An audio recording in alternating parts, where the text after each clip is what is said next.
ఏసియాటికా ఏసియాటికా అనేటువంటి మొక్క ఏం చేస్తుంది అని అంటే దీనినే మనం బ్రహ్మి మొక్క బ్రహ్మి మొక్క అని పిలవడం జరుగుతుంది సార్.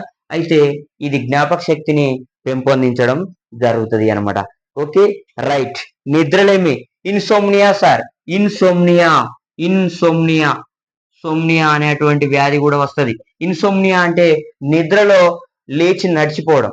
ఒక ప్రాంతం నుంచి ఇంకొక ప్రాంతానికి ఏం చేస్తారంటే పడుకున్నటువంటి వ్యక్తి లేచి నడవడాన్ని ఇన్సోమ్నియా అని కూడా మనం పిలవడం జరుగుతుంది అనమాట.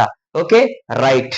తర్వాత డయేరియా అంటే శరీరంలో నీరు అనేది లవణాలు అనేది విరేచనాల రూపంలో బయటకు వెళ్ళిపోవడాన్ని ఏం చేస్తామనంటే దాన్ని డయేరియా అని పిలవడం జరుగుతుంది. అయితే ఈ డయేరియాకు ఎక్కువగా చిన్నపిల్లలు మరణించేటువంటి అవకాశం ఉంది. ఎక్కువగా ప్రపంచంలో చిన్నపిల్లలు దేని ద్వారా మరణిస్తున్నారంటే నిర్జలీకరణం వల్ల డయేరియా వలనే ఎక్కువగా మరణిస్తున్నారన్నమాట. Okay right. మరి దీనికి కారణం ఏంటి అంటే రోటా వైరస్ దీనికి కారణం. మరి ఈ డయేరియాకు కారణం ఏంటి సార్ అని అంటే రోటా వైరస్ అనేది సంభవించడం వలన ఏమైతుంది అని అంటే డయేరియా వ్యాధి రావడం జరుగుతుంది. తర్వాత దీనికి ఇచ్చేటువంటి టీకా అంటే వ్యాక్సిన్ ఏంటి సార్ అని అంటే వ్యాక్సిన్ ఏంటి సార్ మరి అంటే ఈ రోటా వైరస్ సంభవించినప్పుడు వచ్చేటువంటి వ్యాధి డయేరియా. ఈ వ్యాధి రాకుండా నివారించేటువంటి వ్యాక్సిన్ ఏదంటే రోటా వైరస్ టీకా రోటా వైరస్ టీకా అనేది మనం చిన్నపిల్లలకి ఇవ్వడం వల్ల డయేరియా వ్యాధిని మనం నివారించడం జరుగుతుంది అనమాట. నెక్స్ట్ ఏంటి అంటే B5 vitamin sir. B5 vitamin B5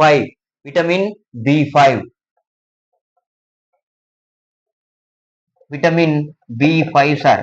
దీని యొక్క scientific name sir. Scientific name ఏంటంటే సైంటిఫిక్ నేమ్ ప్యాంటోథెనిక్ యాసిడ్.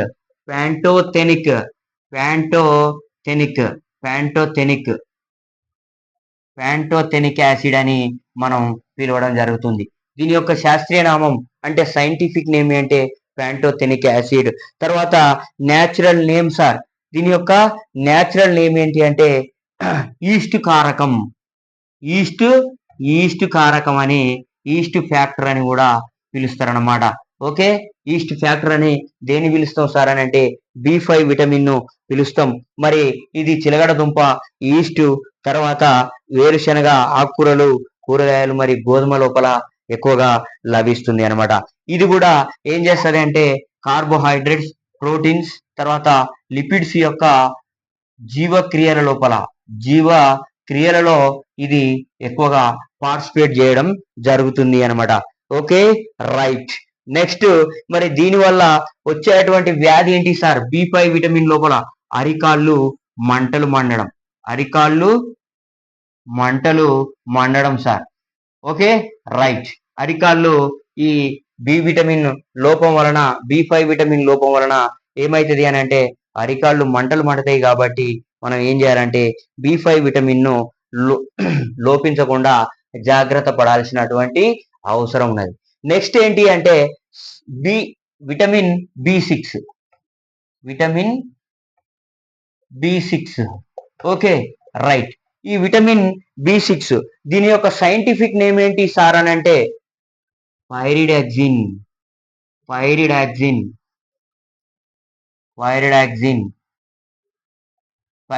అని పిలవడం జరుగుతుంది. మరి దీన్ని యాంటీ ఎనీమియా అని కూడా పిలుస్తారన్నమాట. యాంటీ ఎనీమియా విటమిన్ అని కూడా పిలవడం జరుగుతుంది. అయితే ఇది రక్తహీనత నిరోధక విటమిన్. రక్తహీనత అనేది వచ్చినట్లయితే దీన్ని ఏమంటామంటే మనం దీన్ని వాడాలి. ఓకే రక్తహీనత అంటే రక్తం తక్కువ అయ్యేటువంటి స్థితిని మనం ఏమంటామంటే ఎనీమియా అని పిలవడం జరుగుతుంది. కాబట్టి యాంటీ ఎనీమియా విటమిన్ ను, పైరిడాక్సిన్ విటమిన్ ను, B6 విటమిన్ ను మనం వాడాల్సినటువంటి అవసరం ఉన్నది. ఇది కూడా ఏం చేస్తుంది అని అంటే ఎక్కువగా ప్రోటీన్స్ తీసుకోవాలన్నమాట. Okay right. అమైనో యాసిడ్స్, తర్వాత హీమోగ్లోబిన్ తయారీ లోపల ఇది ఉపయోగపడుతుంది. ప్రోటీన్స్ తయారు చేస్తుంది. తర్వాత హీమోగ్లోబిన్ హీమోగ్లోబిన్ హీమోగ్లోబిన్ ని తయారు చేస్తుంది అనమాట. ఈ హీమోగ్లోబిన్ ఎక్కడ ఉంటది సార్ అని అంటే రక్తం లోపల ఉంటది. రక్తం లోపల ఉంటది కాబట్టి ఏం చేస్తారు అని అంటే ఇది హిమోగ్లోబిన్ లోపించడం వల్ల ఎనిమియా అనేటువంటి వ్యాధి వస్తుంది. కాబట్టి మనం B6 విటమిన్ ని లోపించకుండా మనం జాగ్రత్త పడాల్సినటువంటి అవసరం ఉన్నదనమాట. Okay right. తర్వాత నెక్స్ట్ ఏంటి అంటే B7 vitamin sir. B7 vitamin B7 దీని యొక్క scientific name sir. Scientific name ఏంటి అంటే యాంటీ అవిడిన్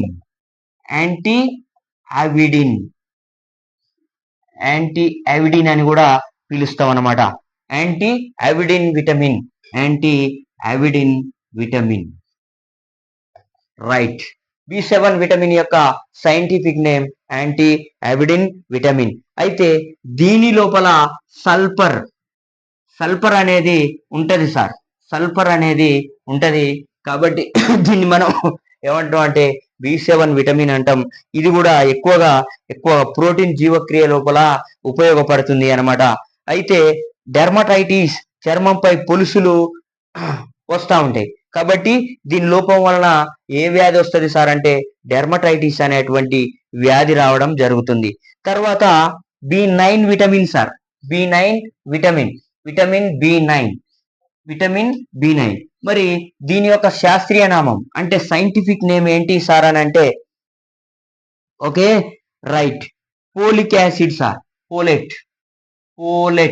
పోలేట్ అని పిలుస్తాం లేదా పోలిక్ యాసిడ్ అని పిలుస్తాం అన్నమాట.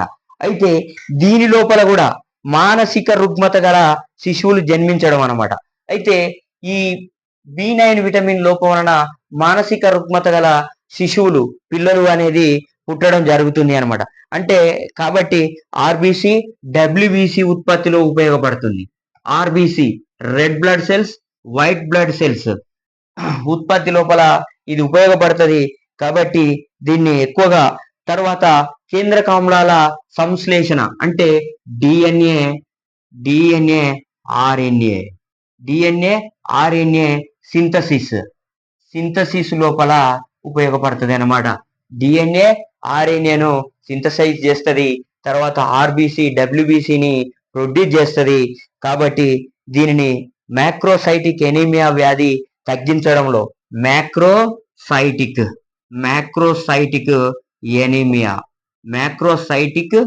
ఎనీమియా వ్యాధిని తగ్గించడంలో ఉపయోగపడుతుంది అన్నమాట. Okay right. తర్వాత ఏంటి అంటే B12 సార్. విటమిన్ B12 మరి ఈ విటమిన్ B12 యొక్క శాస్త్రీయ నామం ఏంటి సార్? మరి సైంటిఫిక్ నేమ్ ఏంటి అని అంటే సయనోకోబాలమిన్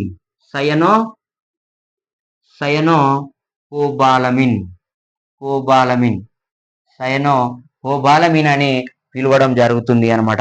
ఓకే రైట్. దీని లోపల ఏముంటది సార్ అని అంటే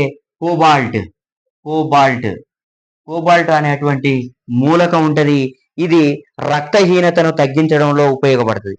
తర్వాత ఎనర్జిక్ డ్రింక్ గా కూడా ఉపయోగపడేటువంటి విటమిన్ ఏది అని అంటే విటమిన్ B12. ఇది మానవుని యొక్క పేగు లోపల ఏం చేస్తుంది అని అంటే తయారు కావడం జరుగుతుంది. తర్వాత అభివృద్ధి కావడం జరుగుతుంది.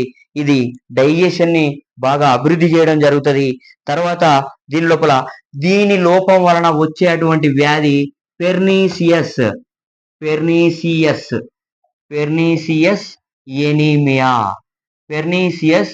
ఎనీమియా అనేటువంటి వ్యాధి రావడం జరుగుతుంది. అంటే మెగాలోబ్లాస్టిక్ ఎనీమియా అని కూడా అంటారు దీన్ని. మెగాలోబ్లాస్టిక్ ఎనీమియా అని కూడా పిలవడం జరుగుతుంది అన్నమాట. ఓకే హానికర రక్తహీనత అనేది అంటే రక్తం పూర్తిగా తగ్గిపోవడాన్ని ఏం చేస్తారంటే మెగాలోబ్లాస్టిక్ ఎనీమియా లేదా పెర్నీసియస్ ఎనీమియా అనేది పిలుస్తారన్నమాట.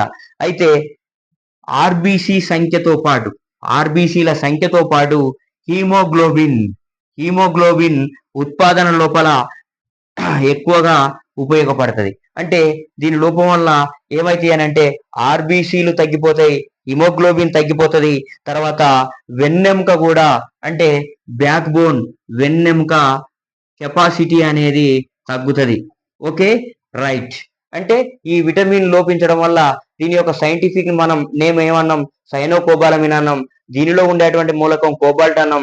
దీని లోపం వల్ల ఏమొస్తుంది అని అంటే పెర్నీసియస్ ఎనీమియా, తర్వాత దీనినే మెగాలోబ్లాస్టిక్ ఎనీమియా అని అంటాం. దీని లోపం వలన ఆర్బీసీల సంఖ్య తగ్గిపోతుంది, హిమోగ్లోబిన్ సంఖ్య తగ్గిపోతుంది, వెన్నెముక యొక్క కెపాసిటీ దృఢత్వం అనేది తగ్గిపోతుంది. కాబట్టి దీన్ని లోపించకుండా చూసుకోవాలన్నమాట. మరి ఇది ఎక్కడ సింథసైజ్ అవుతుంది సార్ అని అంటే మానవుని యొక్క డైజెస్టివ్ సిస్టమ్ లోపలనే, అంటే జీర్ణాశయం లోపలనే ఇది ఉత్పత్తి కావడం అనేది జరుగుతుంది. Okay sir, right. అయితే పేదవాని యొక్క యాపిల్ సార్, పేదవాని యొక్క యాపిల్ పేదవాని యొక్క యాపిల్ పేదవాని యొక్క యాపిల్ అని దేన్ని అంటారు సార్ అని అంటే జామకాయ సార్, జామకాయ. ప్రతిరోజు ఒక జామకాయ మానవుడు తిన్నట్లయితే ఏమైతుంది అని అంటే కొన్ని వ్యాధులు రాకుండా నివారించడానికి అవకాశం ఉన్నదనమాట. నెక్స్ట్ పేదవాని ఆవు, పేదవాని ఆవు ఏది సార్ అని అంటే మేక సార్, మేక. అంటే మేక మాంసం మానవుడు ఎక్కువగా తీసుకోవాలి. తర్వాత పేదవాని యొక్క కలప, పేదవాని కలప వెదురు సార్. ఇది ఏం చేస్తాడనంటే జతపరచుడు లోపల అడిగేటువంటి అవకాశం ఉన్నటువంటి బిట్లు సార్ ఇవి. అంటే పేదవాని యొక్క యాపిల్ జామకాయ అని, తర్వాత పేదవాని యొక్క ఆవు మేక అని, పేదవాని యొక్క కలప వెదురు అని, తర్వాత పేదవాని యొక్క మాంసం సార్, మాంసం. మాంసం ఏది సార్ అని అంటే పేదవాని యొక్క మాంసం soybean sir, soybean, soybean. Soybean అనేది కూడా పేదవాని యొక్క మాంసం. ఎందుకంటే మనం ఎక్కువగా మాంసం అనేది అందరూ తినలేరు కాబట్టి ఈ సోయాబీన్ తిన్నట్లయితే మాంసం తిన్నంత క్యాలరీలు మరియు మంచి ఆహారం ఉండేటువంటి కూరగాయలు అనమాట. నెక్స్ట్ పేదవాని విటమిన్, పేదవాని విటమిన్ సార్. పేదవాని విటమిన్ ఏది సార్ అని అంటే D vitamin sir. D vitamin ను మనం ఏం చేస్తామనంటే కూరగాయల్లో కానీ ఎక్కడ లభించదు సార్. మన లోపల ఉన్నటువంటి ఎడిపోస్ టిష్యూ లోపల ఉన్నటువంటి కొవ్వు ఎండకు కరగడం వలన ఫ్రీగా వస్తుంది కాబట్టి ఇది పేదవాని యొక్క విటమిన్ డి విటమిన్ సార్. వీటిని ఏం చేస్తాడు అంటే జతపరచుడు లోపల అడిగేటువంటి బిట్లు సార్. తర్వాత నెక్స్ట్ వెరీ వెరీ ఇంపార్టెంట్ అయినటువంటి విటమిన్ ఏంటి అని అంటే C vitamin sir. C vitamin, vitamin C, vitamin C sir, vitamin C. అయితే ఈ విటమిన్ సి యొక్క సైంటిఫిక్ నేమ్, సైంటిఫిక్ నేమ్ ఏంటి అని అంటే ascorbic acid, ascorbic acid, ascorbic acid అని పిలుస్తాం అన్నమాట. Okay, right. వీటినే యాంటీ స్కర్వీ విటమిన్ అని సాధారణంగా మనం ఏమంటామంటే సాధారణంగా ఏమంటామంటే anti scurvy vitamin, anti scurvy vitamin అని పిలవడం జరుగుతుంది అన్నమాట. ఓకే, దీన్ని సైంటిఫిక్ నేమ్ ఏమో ఆస్కార్బిక్ యాసిడ్ అని, సాధారణమేమో యాంటీ స్కర్వీ విటమిన్ అని అంటాం అనమాట. దీనినే స్లిమ్నెస్ విటమిన్ అని కూడా పిలవడం జరుగుతుంది అనమాట. స్లిమ్నెస్ విటమిన్ అని కూడా పిలవడం జరుగుతుంది. ఓకే. మరి ఇది ఎక్కడ లభిస్తది సార్ అని అంటే సిట్రస్ జాతి మొక్కల లోపల లభిస్తది. సిట్రస్ జాతి మొక్కలు, నిమ్మ జాతి మొక్కల లోపల, జామకాయల లోపల ఎక్కువగా సి విటమిన్ అనేది లభిస్తుంది. ప్రపంచంలో ఈ సి విటమిన్ ఉండేటువంటి ఫలం, ఎక్కువగా ఉండేటువంటి ఫలం ఏది సార్ అంటే ఉసిరి సార్. ఎక్కువగా సి విటమిన్ లభించేటువంటి ఫలం ఏది సార్ అని అంటే ఏది సార్ అని అంటే ఇది ఉసిరి. తర్వాత తొక్క తీసినటువంటి పండ్ల లోపల కూడా ఈ సి విటమిన్ లోపించే అవకాశం ఉంది అన్నమాట. అయితే ఈ సి విటమిన్ ను వేడి చేస్తే నశించిపోతుంది. మనం ఎక్కువగా వేడి చేసినట్లయితే ఏమైతది అని అంటే ఈ సి విటమిన్ అనేది నశించిపోతుంది అన్నమాట. నశించిపోతుంది. ఏది వేడి చేయడం వల్ల నశించేటువంటి విటమిన్ ఏది అని అంటే C vitamin sir. Okay, right. అయితే ఈ కొల్లాజెన్ ప్రోటీన్ తయారీకి ఉపయోగపడుతుంది. విరిగిన ఎముకలు అతుక్కోవడానికి ఉపయోగపడుతుంది. గాయాలు మాన్పడంలో ఉపయోగపడుతుంది. నెక్స్ట్ కోల్పోయినటువంటి భాగాలను తిరిగి రీఅరేంజ్మెంట్ చేయడంలో ఉపయోగపడుతుంది. యాంటీ క్యాన్సర్ యాక్సిడెంట్ గా ఈ సి విటమిన్ అనేది ఉపయోగపడుతుంది. తర్వాత కొలెస్ట్రాల్ ను తగ్గించడంలో ఈ సి విటమిన్ అనేది ఉపయోగపడుతుంది సార్. మరి దీనివల్ల వచ్చేటువంటి ఈ సి విటమిన్ ని యాంటీ క్యాన్సర్ కి వ్యతిరేకంగా యాంటీ క్యాన్సర్ కి ఉపయోగపడుతుందని ఏ శాస్త్రవేత్త కనుగొనడం అంటే లీనస్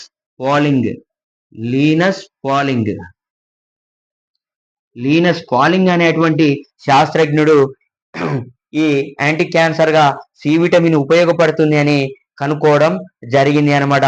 తర్వాత కండరాల నొప్పులు అంటే తర్వాత దీని వల్ల వచ్చేటువంటి వ్యాధి స్కర్వీ వ్యాధి అన్నాం సార్. మరి ఈ స్కర్వీ వ్యాధి యొక్క లక్షణాలు ఏంటి అంటే చిగుళ్ళ నుండి మానవుని యొక్క దంతాలు ఉండేటువంటి చిగుళ్ళ నుండి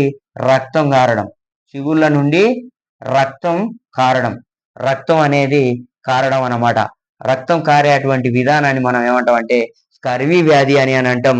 దీన్ని నివారించడంలో ఉపయోగించేటువంటి విటమిన్ ఏది అంటే సి విటమిన్ సార్. నెక్స్ట్ కండరాల నొప్పి. ఓకే, మయోగ్లియా అనేటువంటి వ్యాధి కూడా రావడం జరుగుతుంది. కండరాల నొప్పి రావడం జరుగుతుంది. తర్వాత ఎముకల నొప్పి అంటే కీళ్ళ నొప్పి, జాయింట్ పెయిన్ అనేది కూడా రావడం జరుగుతుంది సార్ ఈ విటమిన్ లోపించడం వలన. Okay, right. అయితే ఇప్పటి వరకు మనం ఏం తెలుసుకున్నాం అంటే కొవ్వులో కరిగేటువంటి విటమిన్లు, తర్వాత నీటిలో కరిగేటువంటి విటమిన్లు ఏవేవో, వాటి వల్ల వచ్చేటువంటి అవి లోపించడం వలన వచ్చేటువంటి వ్యాధులేవో, నివారణకు మార్గాలేవో మనం తెలుసుకోవడం జరిగింది.